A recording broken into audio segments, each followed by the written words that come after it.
Welcome to a world where shadows hold secrets, and every whisper could unravel a tale of darkness. Tonight, we journey into the unknown, exploring the chilling depths of human nature and the twisted paths of those who walk among us. Are you ready to confront the sinister, the inexplicable, and the unimaginable? Stay with us as we uncover the truth behind some of the most perplexing and haunting crimes ever recorded. Brace yourself, what you discover might keep you up at night. Let the story begin.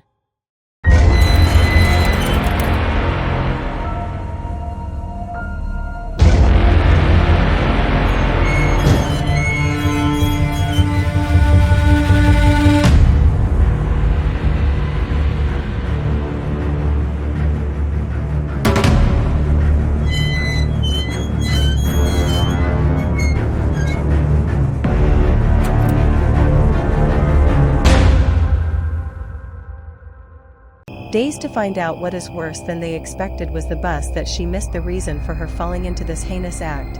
In the late evening hours of Friday, June 9, 2017, police officers were sent to the University of Illinois to investigate a report of a missing person, and the students at the university told the officers that they had not heard any news about one of their colleagues since almost noon and that they were very concerned about her at first. It seemed like a normal disappearance case, but as the investigation deepened, the police realized that this case was far away.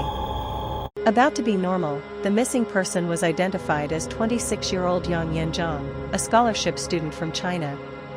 Yang Yang had recently arrived in the United States and was about to complete her first semester at Nanyang University. A Chinese university graduate in agriculture, she moved to Illinois 2 months ago to conduct research on light acting. She came from a modest family and was the first in her family to graduate from college. In addition to her academic excellence, she was a lead singer in a band that was 26 years old and plans to marry her friend Zane in October of that year. She was known for her punctuality, which made her colleagues worried when she did not respond for hours earlier that day. Yang Yan worked in her laboratory until about 1 o'clock in the evening and then told her colleagues that she was leaving for a short time. She had recently found a new apartment and stated that she would go home for a quick lunch and then to her new apartment to sign the lease. She assured everyone that she would return to the laboratory by 3 o'clock in the evening at the latest, but she disappeared after that and nothing was heard from her. The police realized from the beginning that the situation was dangerous, especially since Yang was new in the United States and did not know many people there. However, they had to wait 24 hours before the investigation officially began. The next day, her friends called everyone she knew and asked if they had heard about her or knew where she was, but none of them had any information. As soon as the 24 hours passed, the police began investigating immediately. They tracked down and investigated the information and met Preston, the manager of the apartment to which Yang was planning to move. Yang was supposed to meet her in the new apartment in the afternoon to sign the lease, but he confirmed to the police that she had never reached the latter.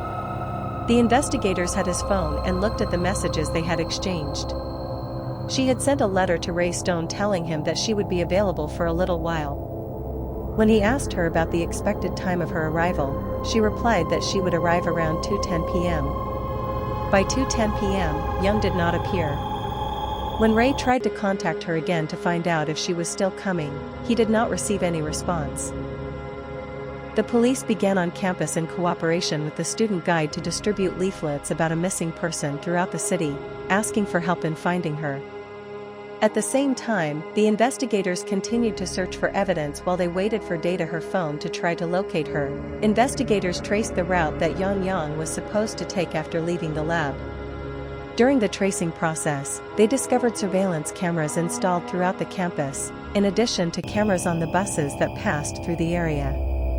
After collecting hundreds of hours of surveillance footage, they began the arduous task of reviewing all these footage in search of any trace of it. The first evidence appeared through a camera installed in a bus station located next to Yang Yang's house, where it was spotted at 1:35 p.m. The footage showed her entering the bus with a gentle, directed smile. The driver then sat in her seat and took out her phone and started writing what appears to be a text message confirming the timestamp of the recordings that this was the time when she sent a message to the manager of the apartment to let him know that it would be available, and after a few minutes she got off at a station located in the heart of the campus. The investigators knew that to get to her new apartment she needed to move to another bus nearby. When they switched to the camera footage of that bus, they noticed something interesting. As the bus was approaching the station, it seemed that someone was approaching her from behind, and indeed that person was Yang herself, who started waving. However, the bus drove away before she could catch up with her and she missed it. The police continued to search for many hours by reviewing the surveillance camera footage throughout the night, but she could not find any additional evidence. By the next morning, Sunday, June 11th, Yang had disappeared for 2 full days. The police were able to contact her family in China and inform them of the disappearance. Upon hearing the news, her parents were very worried and immediately began preparing to travel to the United States to help search for their daughter. Hundreds of leaflets were distributed throughout the city, but no one had any idea of her whereabouts. When her phone records arrived, the police confirmed that the last message she sent was to the apartment manager. It is now clear that something happened between the time she missed the bus and the time she was supposed to arrive at her new apartment. The police combed through hours of surveillance camera footage in the surrounding area, but they did not find any conclusive evidence. However, one of the investigators decided to expand the search to include footage from a nearby car garage located only 2 blocks from where she was last seen. Fortunately, the camera there was able to capture something on the edge of the frame of the camera footage. A person appeared. He was walking towards the bus station at the corner. That person was Yang, who seemed to be waiting for the next bus after she missed the second bus. A few minutes later, a dark-colored car stopped at the corner and another camera was able to capture a better angle. Yang appeared approaching the car to talk to someone inside. The conversation lasted for about a minute. Then she opened the passenger door and climbed into the car, which then drove north until it disappeared from the camera frame. Investigators carefully reviewed the footage for any details they may have missed and noticed something interesting before the car approached Yang. It had arrived to the corner from the opposite direction and then turned to the left. It seems that the driver saw her when turning around and then returned to approach her. None of these details was a good indicator, and it became clear at this stage that Yang had already been kidnapped. The case of the disappearance of the Chinese girl turned into an investigation into a kidnapping. Investigators realized that time had become a decisive factor, so they rushed to accelerate the pace of their work. They contacted the state police for help, and then the state police contacted the FBI, which in turn sent agents to support the investigation in finding her as soon as possible. While the investigators were reviewing camera footage, the remaining observation and new evidence appeared that added another dimension to the case. A university student called the police to report a frightening incident that occurred inside the campus. She stated that after her lectures, she walked to the nearby bus station, the same station where Yang last saw it. While she was standing there, a car stopped right next to her and the driver waved to her with his hand before lowering the window of the car and showing her a badge indicating that he was an undercover policeman. The man asked her to enter his car on the pretext that he needed to ask her some questions, but she refused his request, so he drove away with his car. This situation frightened the girl to the point that she called the police on immediately after the car disappeared from sight. This incident raised strong suspicions that this man had used the same trick to seduce Zhang. After reviewing the footage of the additional cameras, the investigators were able to identify the suspicious car as it was driving in the neighboring streets, but they were unable to trace its final destination.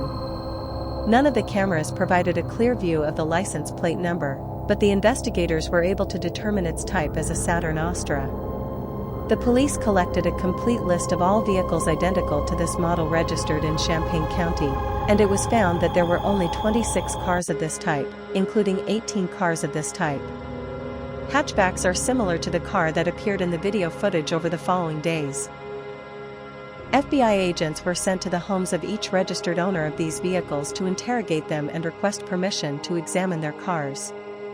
All owners agreed to the requests of the investigators and allowed them to film their cars at first. None of the owners showed any comfortable behavior, but things were about to change on Wednesday, June, 5 days after the disappearance of Yang Yang. The investigators were carefully studying all the surveillance camera footage they collected during this review. One of the officers noticed some interesting details. The suspicious Saturn Oster car had a large roof opening, which helped narrow down the list of potential vehicles, but more importantly, when the car was photographed in one of the videos, it was noticed that a large part of the front edge of the car's tire was broken when this drew the attention of FBI agents. They reviewed the photos more closely and found that the car with the large roof opening was also carrying a large slide on the side of the front passenger, which is exactly identical to the car that appeared in the video footage. After investigation, the owner of this car, Brant Christensen, was identified. The 27-year-old Brent was a graduate student at the University of Illinois studying physics and living with his wife in an apartment near the campus. The spring semester had just ended and he was spending his summer vacation at home where he was working on job applications. FBI agents remembered that they had talked to Brent and his wife when they visited their house to take pictures of his car. When asked about his whereabouts on the day of Yang Yang's disappearance, Brent's wife reported that she was out of town and showed them receipts proving her trip. Brent himself stated that he did not remember exactly what he was doing that day, but he probably said that he was at home playing video games. The police quickly tracked down the woman who reported the man who tried to lure her into his car. Before she was shown all the photos and the identification kit, the woman immediately identified the man as 100% certain that he was Brant Christensen. Once confirmed, the FBI immediately went to Brent's house and brought in for questioning. Brent stuck to his story and confirmed that he was at home playing video games the whole day that Yang Yang disappeared. FBI agents confronted him with the video clues they found and began to press for some answers. Brant is now clearly nervous. He realizes that there are footage showing Yang Yang entering his car. Therefore, he strives to provide a convincing explanation and changes his story, saying that he has already taken her, but she left his car a few blocks away at this sensitive stage of the investigation. It seems that Brent is sticking to his position and does not seem to have touched down to retract or confess any involvement in the case. Investigators know that Yang Yang may have been deleted and the authorities have sufficient reasons to justify his arrest, but they chose instead making a deliberate decision to return him to his home. They decided to monitor him around the clock in the hope that they could catch him trying to get rid of any evidence that might have tainted him. In the meantime, the investigators turned their attention to Brent's personal life, where they discovered that he and his wife were living in an open relationship and each had an intimate relationship with other people. The investigators followed one of Brent's friends and told him that he was under investigation for a possible murder charge. That shocked the friend to hear this, but she agreed to wear a device and record her conversations with him. The missing family arrived in Naui State and immediately began making efforts to find her. They met with the Federal Bureau of Investigation. He answered their questions, but they did not receive any specific details about the progress of the investigation, and the family spent the next few days distributing leaflets in the streets and meeting with faculty members at the university, but there was no sign of their daughter's presence. The situation did not change until 3 weeks after Yang Yang was last seen, as the police were finally able to obtain new evidence. However, this evidence was not the one they hoped for. At that time, the FBI received a call from his friend Brent. His friend Brent told the investigators that she had just received a call from him informing her that he intended to attend the organized march to support the research. On behalf of Yang Yang and asked if she wanted to join him, she agreed immediately, and the investigators provided her with a secret recording device to document any conversation that might take place between them during the event. Journalists attended the march to cover the event and filmed the attendees, including Brant and his girlfriend, walking side by side with the crowd during the march. Brant approached his girlfriend and attracted her near him. Then he began speaking with excessive confidence and even boasted shockingly about how he killed her. The next morning, Brant was arrested and a team of forensic experts was sent to his apartment on a search warrant. During a search, the police found a baseball bat that showed stains, and the DNA analysis later proved that it was the blood of Yang Yang. When the police removed the bed sheets, they discovered dark stains covering a large part of the bed. The luminol test confirmed that this stain was also blood. The police also found blood on the walls and on the carpet that was carrying bloody footprints, in addition to a path of blood that extends from the bedroom to the bathroom. When examining his car using luminol, almost all parts of the car, including the doors, interior and trunk of the car, were illuminated, indicating that there was blood in those areas. Analysis of his phone and computer showed he was visiting a pornographic website where he was expressing his sick fantasies in a forum dedicated to kidnapping topics. Brad Christensen was charged with one federal charge of kidnapping that led to death and was facing the death penalty. He was refused bail and was detained until his trial began in June 2019. The prosecution presented strong evidence to the jury, including the testimony of a woman who tried to convince her to enter his car. In addition to the DNA evidence found on the racket and under the carpet. In addition, a secret recording of his girlfriend was played, as he boasted of the murder of Yang Ying. The plaintiffs believe that Runt on the 9th of June took advantage of his wife's absence outside the city and decided that day would be the opportunity to realize his patient fantasies, which he had always wanted after failing to convince Emily Hogan to get into his car. He began to wander around the college in search of another victim. When he saw Yang Yang standing alone at the bus station, he took the opportunity and told her that he was an undercover policeman and was able to convince her to get into his car under the pretext that she was in a hurry to get to her new apartment. He would help her. When they approached his house, he grabbed her phone suddenly and started beating her hard. Then he tied her hands together, and with a weight difference of about 100 pounds between them, she did not have much in front of her. Options to resist his physical force forced her to enter his apartment, where he assaulted her and raped her in his bedroom, leaving behind a stain of blood on the bed mattress, and according to his confession he strangled her for about a minute, but she resisted him fiercely. When he finished assaulting her, dragging her to his bathroom and hitting her with a baseball bat as much as he could until he broke her head. She remained conscious and fought for her life as he stabbed her several times in the neck, eventually killing her on Friday night. Brad found himself in a horrific situation. A dead woman laying in a blood-stained bathtub with his wife's expected return on Sunday night had only a few days to clean everything. He started by trying to cover up his crime. He put the body parts and all its belongings in multiple garbage bags and disposed of them in various garbage containers around the city. After that, he stopped at Walmart to buy cleaning supplies. When he returned home, he spent the rest of the weekend cleaning his car and apartment. He wiped all the surfaces in the bathroom, baseball bat, mattress, and carpet. He even poured Dano into the pipes to get rid of any remaining evidence. By the time his wife returned home on Sunday night, there were no visible signs of homicide in the apartment. Although no remains of the body were found, the jury returned with its verdict.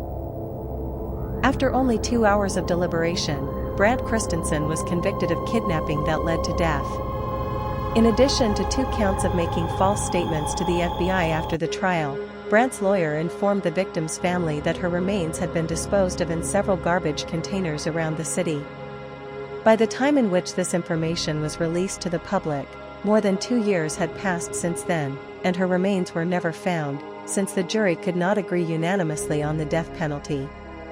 Brad was sentenced to life imprisonment without the possibility of parole. Brad Christensen is currently being held at the Coleman Federal Correctional Facility in Florida, where he will remain for the rest of his life.